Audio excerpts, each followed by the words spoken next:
నమస్తే, welcome to our channel. Telugu రాష్ట్రాల్లోనే కాదు దేశవ్యాప్తంగా సంచలనం సృష్టించింది ప్రణయ్ హత్య కేసు.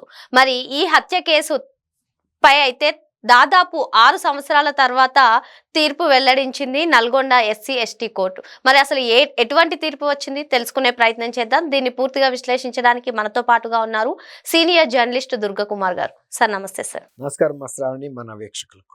సార్, మిర్యాలగూడలో జరిగినటువంటి పరువు హత్య కేసు సార్, ప్రణయ్ బలయ్యాడు. మరి నల్గొండ ఎస్సీ ఎస్టీ కోర్టు అయితే సంచలన తీర్పు వెల్లడించింది. మరి అసలు ఏం తీర్పు ఇచ్చింది సార్? న్యాయం జరిగిందంటారా? ఏమంటారు మీరు? Justice may be delayed for some time. Justice అంతే తప్ప న్యాయం అయితే జరిగిందని చెప్పొచ్చు. పూర్తిగా న్యాయం జరిగింది. నిజానికి ఇలాంటి కేసుల్లో ఇంత బాగా న్యాయం జరిగింది బహు అరుదుగా విన్నాం. ఈ కేసులో మాత్రం నేను వ్యక్తిగతంగా పూర్తి సంతృప్తిని వ్యక్తం చేస్తున్నా. ఎందుకంటే విచారణ సమయంలోనే కొంత జాప్యం జరిగింది. కాకపోతే చాలా బందోబస్తుగా ఛార్జ్ షీట్ ఫైల్ చేశారు. తర్వాత ట్రయల్ కూడా బాగా రన్ అయింది. ఎఫెక్టివ్గా ప్రూవ్ చేయగలిగారు. చాలాసార్లు ఇలాంటి కేసెస్ మీరు ఇంతకుముందు మీ ఇంట్రోలో చెప్పినట్టు దేశవ్యాప్తంగా సంచలనం సృష్టించగలుగుతున్నాయి, కానీ చివరికి వచ్చేటప్పటికి న్యాయం మాత్రం బాధితులకి జరగటం లేదు. ఈ కేసు విషయంలో 6 ఏళ్ల తర్వాత అయినా కూడా బాధితులకి ప్రణయం కోల్పోయారు, తల్లిదండ్రులు కోల్పోయారు, అమృత భర్తను కోల్పోయింది, ఒక బిడ్డ 6 ఏళ్ల బిడ్డ ఉన్నాడు ఇంకా వాళ్ళకి. ఇప్పుడు ఆ బిడ్డకి తండ్రి లేడు. కానీ సమాజంలో నేరస్తులకి ఒక గట్టి హెచ్చరిక అయితే వెళ్ళింది. మీరు కనుక సుపారీలు కానీ తీసుకునో ఇంకొక రకంగానో హత్యలు చేస్తే న్యాయస్థానాలు చూస్తా కూర్చుంటాయి, మనం మేనేజ్ చేయొచ్చు ఏదైనా అని చాలామంది అనుకుంటున్నారు. ఇవాళ హత్య చేయడం పెద్ద అంశం కాదనుకుంటున్నారు. ఇవాళ మనం హత్య చేస్తే మాత్రం ఎవడ పట్టించుకుంటాడు, ఆ కోర్టు విచారణ వచ్చే టైంకి మనం సాక్షుల్ని మేనేజ్ చేయొచ్చు, అవసరమైతే సాక్షుల్ని చంపేయచ్చు. ఇప్పుడు వివేకానంద గారి హత్య కేసులో 6 అనుమానాస్పదంగా చనిపోయారు. ఇంతవరకు కేసు అసలు విచారణే మొదలవలేదు. కానీ దాంతో పోలిస్తే ఇది కనీసం 6 ఏళ్లలో విచారణ పూర్తయ్యి A2గా ఉన్న సుభాష్ శర్మ అనే వ్యక్తికి, అతను సుపారీ తీసుకున్న వ్యక్తిలో మొదటి వ్యక్తి, అతనికి ఉరిశిక్ష కూడా పడింది. అది హర్షించాల్సిన విషయం. తర్వాత అమృత తండ్రి ఎవరైతే ఈ పరువు హత్య చేయించాడో, డబ్బులు ఇచ్చి సుపారీ ఇచ్చి, అతను 2020లో ఆ ఒత్తిడి తట్టుకోలేక ఈ విచారణలో జరుగుతున్న ఒత్తిడి, ఇంట్రాగేషను, తనకు తనే ఈ తప్పు చేశాను అనే కొంత పశ్చాత్తాపం, కొంత భయం, ఇవన్నీ కూడా కలిపి గందరగోళంలో అతను సూసైడ్ చేసుకున్నాడు హైదరాబాద్లోనే. ఇంకా ఇందులో వీళ్ళ బాబాయ్ కూడా ఉన్నాడు, అంటే ప్రణయ్ అమృత బాబాయ్ కూడా, అతనికి కూడా శిక్ష పడింది. అట్లా తర్వాత ఇంకోటి ఏంటంటే, ఆ సుభాష్ శర్మ అనే వ్యక్తి అతను మామూలు అతను కాదు. గుజరాత్లో వీరేన్ పాండ్యా అని ఒక హోమ్ మినిస్టర్ హత్య కేసులో కూడా అతను నిందితుడు. అతను ఇప్పుడు అక్కడ జైల్లో ఉన్నాడు. మరి ఇప్పుడు అతన్ని తీసుకొచ్చి ఉరిశిక్షకి అమలు చేస్తారు. అంటే అప్పీల్కి వెళ్ళే అవకాశం ఉంది. అప్పీల్కి వెళ్ళినా కూడా ఇలాంటి కేసులో ట్రయల్ కోర్టు కనుక శిక్ష వేస్తే అరుదుగానే సుప్రీంకోర్టు లాంటివి కూడా కొంత మినహాయింపిస్తాయి.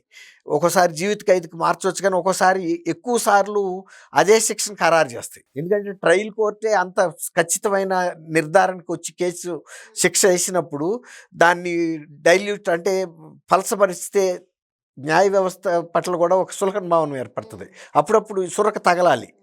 కొన్ని కేసుల్లో ఉదారంగా ఉన్నా, కొన్ని కేసుల్లో అయితే జరిగితే ఇట్లాంటివి చేయటానికి ఎవరైనా కూడా కొంచెం ఆలోచిస్తారు.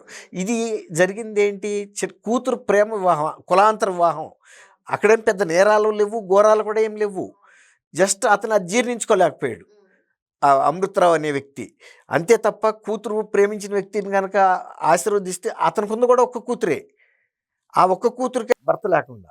ఇప్పుడు కనుక అది అసలు అతను కొంచెం ఆత్మహత్య చేసుకునే బదులు కొంచెం విశాల హృదయంతో ఆలోచిస్తే అసలు వాళ్ళిద్దరిని ఆశీర్వదిస్తే గొడవ లేదు. లేదు వాళ్ళ బతుకుని వాళ్ళు బతకనిచ్చినా గొడవ లేదు. వాళ్ళు అసలు ఇతని ఆస్తిని కూడా ఆశించాలి. అది కూడా చెప్పేశారు, మీ ఆస్తితో మాకు ప్రమేయం లేదు, మా బ్రతుకు మేము బతుకుతామని కూతురు చెప్పింది, అల్లుడు చెప్పాడు, ఆ అల్లుడు తండ్రి కూడా చెప్పారు.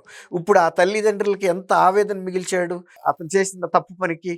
వాళ్ళకి కొడుకు లేడు కదా, మరి ఇప్పుడు మనవాడు పెరిగి వస్తున్నాడు, తండ్రి ఇప్పుడు వాళ్ళ వయసు అయిపోతుంది, ఆ పిల్లాడి భవిష్యత్తుని చూడాలంటే మరి తాత తండ్రులుగా వాళ్ళకి భారమే కదా. ఇప్పుడు అమృత పర్వాలేదు, కొంతవరకు చురుకైన పిల్లే. ఎంతైనా కూడా ఇవాళ రేపు మగ తోడు లేకుండా, భర్త సహకారం లేకుండా బిడ్డని, ఇప్పుడు వీళ్ళు ఎంతకాలం ఉంటారు, అత్తమామలు వాళ్ళ వయసు అయిపోయింది, పెద్ద వయసు, దానికి తోడు ఇదొక దిగులు. కానీ మీరు అన్నట్టు ఆ రోజున తెలుగు రాష్ట్రాల్లో అది ఉమ్మడి రాష్ట్రంగానే ఉంది అప్పుడు. చాలా సెన్సేషన్ క్రియేట్ అయింది. ఐ థింక్ 2018లో అట్లే డివిజన్ అయింది. అప్పుడు రంగనాథ్, ఇప్పుడు హైడ్రా సీఈఓగా ఉన్న రంగనాథ్ గారు, కమిషనర్గా ఉన్న రంగనాథ్ గారు అప్పుడు ఆ జిల్లా ఎస్పీ. ఈ కేసు విషయంలో అంతకుముందు కూడా ఈ ప్రణయ్ వాళ్ళ తల్లిదండ్రులు, ప్రణయ్ను అమృత వెళ్ళి అనేక సార్లు 2-3 సందర్భాల్లో ఎస్పీని కూడా కలిసి మాకు ప్రాణహాని ఉందని చెప్పారు. మారుతీరావుని పిలిపించి కౌన్సిలింగ్ ఇచ్చాడు. అతను కూడా ఒప్పుకున్నాడు. ఈయనకి ఒక భరోసా దొరికింది, అంత దూరం వెళ్ళడు, అతను ప్రాణహాని కలిగించడు అని. కానీ మారుతీరావుకి లోన ఆ అగ్నిగుండంలాగా అది రగులుతానే ఉంది. ఎలా చేయాలని ఆఖరికి అతను గుజరాత్ స్టేట్కి చెందిన వ్యక్తిని, ఒక ప్రొఫెషనల్ క్రిమినల్ని పట్టుకుని భారీ ఎత్తున సుపారీ ఇచ్చి, మిర్యాలగూడలో ఆ అమ్మాయి గర్భిణీ అయితే టెస్ట్ కోసం వాళ్ళు హాస్పిటల్కి వెళ్తుంటే హాస్పిటల్కి సమీపంలోనే అదన్నీ కూడా రికార్డ్ అయినాయి కెమెరాలో. ఇంత గట్టి సాక్ష్యాధారాలు దొరకటం, ఆ రోజు పోలీసు అధికారులుగా ఉన్న డిఎస్పి శ్రీనివాస్ గారు కానీ, ఆ ఎస్పీగా ఉన్న రంగనాథ్ గారు కానీ దీన్ని ఒక ప్రతిష్టాత్మకంగా తీసుకున్నారు, పట్టుదలగా కూడా తీసుకున్నారు. అంటే మేము పోలీస్ శాఖ ఇంత జాగ్రత్తగా ఉన్నా కూడా మేము అతని ప్రాణాలు కాపాడలేకపోయామనే బాధ వాళ్ళకి మిగిలిపోయింది. ఆ పశ్చాత్తాపాన్ని వాళ్ళు కేసు విచారణ సందర్భంలో దర్యాప్తులో చూపించారు. ఆ కసిని, ఈ ఎట్టి పరిస్థితుల్లో ఈ నేరస్తుల్ని మేము పోనివ్వం, మా వల్ల జరిగిన తప్పుకి కనీసం నేరస్తులకు శిక్ష పడాలి అనే ఒక పట్టుదలతో చేశారు. అందువల్లే ఇంత మంచి శిక్ష పడింది. తర్వాత సమాజానికి కూడా ఒక సందేశం, ఎవరైతే ఇలాంటి నేరగాళ్ళు ఉంటారో, కూతురు ప్రేమ వివాహం చేసుకుంటే అంత దూరం వెళ్ళి అల్లుళ్ళని చంపటం, కూతుళ్ళని చంపటం, అది ఒక అరాచకమైన చర్య, రాక్షస చర్య. మీరు చెప్పినట్టుగానే ఇప్పుడు చూసుకున్నట్లయితే డిజిటల్ యుగం నడుస్తుంది. ఇటువంటి కాలంలో కూడా ఇటువంటి పరువు హత్యలు జరగడాన్ని ఏ విధంగా చూడాలి? అది ఇప్పుడు డిజిటల్ యుగం, ఇవన్నీ సాంకేతికంగా మనం ఎంత ముందుకెళ్ళినా మన మనసుల్లో పట్టిన బూజు మాత్రం వదలటం లేదమ్మా. చాలా సందర్భాల్లో జరుగుతున్నాయి, మన రాష్ట్రంలో జరుగుతున్నాయి, తమిళనాడులో కూడా ఇట్లాంటివి జరుగుతున్నాయి, నార్త్లో ఇంకా ఎక్కువ కూడా జరుగుతున్నాయి. కుల పంచాయతీలు పెడుతున్నారు, ఇలాంటి శిక్షలు వేస్తున్నారు. అప్పుడు దళిత వర్గాల నాయకులు కూడా ఎంత బాధపడ్డారంటే ఈ కేసు విషయం తర్వాత, దళిత పిల్లలు ఎవరు కూడా మీరు అగ్రవర్ణాల పిల్లల్ని ప్రేమించకండి రా బాబు, మీ ప్రాణాలు మాకు ముఖ్యం, మీ ప్రాణాలు పోవటం మాకు బాధ కలుగుతుంది అన్నప్పుడు సమాజం మొత్తం కూడా చాలా బాధపడింది ఆ మాటకి. అది చిన్న విషయం కాదు. పిల్లలు కాలేజీలో చదువుకుంటున్నప్పుడు ఆ వయసులో ఎవరినెవరు ప్రేమిస్తారో, ఎవరెవరికి ఇంట్రెస్ట్ ఉంటుందో జరుగుతాయి. అంత చంపుకోవాల్సిన అంశం అయితే కాదు. ఇప్పుడు అతను కూడా ఈక్వల్గా కాలేజీలో వీళ్ళిద్దరు చిన్నప్పటి నుంచి క్లాస్మేట్స్, అందువల్ల వాళ్ళకి అంత సాన్నిహిత్యం ఏర్పడింది. ఇతను వాళ్ళ ఇంటికి వెళ్ళేవాడు, ఆ పిల్ల ఏళ్ళింటికి కూడా వచ్చేది. అంత సాన్నిహిత్యం ఉన్నా కూడా అతను అంత కక్ష పెంచుకుని చంపటం అంటే, దానికి తోడు ఆ రోజు దళిత నాయకులు అన్న మాట, అది చాలా వాళ్ళ మనసులో ఎంత బాధ ఉంటే పిల్లల్ని, ఒరే బాబు మీరు మాకు దక్కితే చాలు, మీరు ఈ ప్రేమ దోమల జోలికి వెళ్ళొద్దని కూడా వాళ్ళు బహిరంగంగా అప్పీల్ చేశారు. అది మంచిదా కాదనేది వేరే మాట, అది వాస్తవం. ఎందుకంటే అనేకం చూశారు వాళ్ళు. చూసిన తర్వాత వాళ్ళకి అనుభవం నేర్పింది ఏంటంటే ఇది, కనీసం ఇలాంటి ఘోరాలమైన హత్యలకు గురి కాకుండా ఉండాలి అంటే మీరు ఇలాంటి ప్రేమల జోలికి వెళ్ళకండి అని ఒక మాట కూడా ఆ రోజు సామాజికంగా పెద్ద చర్చ జరిగింది దీని మీద.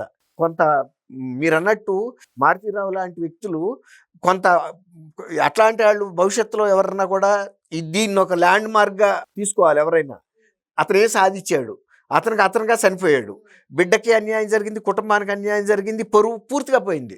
అసలు అది కనుక వాళ్ళు ఒప్పుకుంటే ఎవరికి తెలవకపోయేది. మహా ఉంటే ఆ ఇళ్ళ చుట్టుపక్కల ఇటో 10 మందికి అటో 10 మందికి తెలిసేది. ఏముండేది, జరగలేదా? జరిగిన తర్వాత ఇవాళ ఎంతమంది చక్కగా పిల్లలు కానీ మంచిగా కాపురాలు చేసి జీవితాల్లో పైకి రాలేదా? కాకపోతే ఇప్పుడు చూడు, అందరూ నష్టపడ్డారు, ఎవరో లాభపడలేకపోయారు. కాబట్టి ఇది ఒక గుణపాఠంగా తీసుకోవాలి. ఇది మనం పోలీస్ శాఖని, న్యాయశాఖని కూడా అభినందించాలి. జరిగింది ఘోరమే అయినా కనీసం న్యాయమైన తీర్పు అయితే ఇచ్చారు. మరి ఈ కేసులో న్యాయమైన తీర్పు ఇచ్చారని చెప్పి సార్ చెప్తున్నారు. Thank you sir. Thank you అమ్మ శ్రావణి, మన వీక్షకులకు.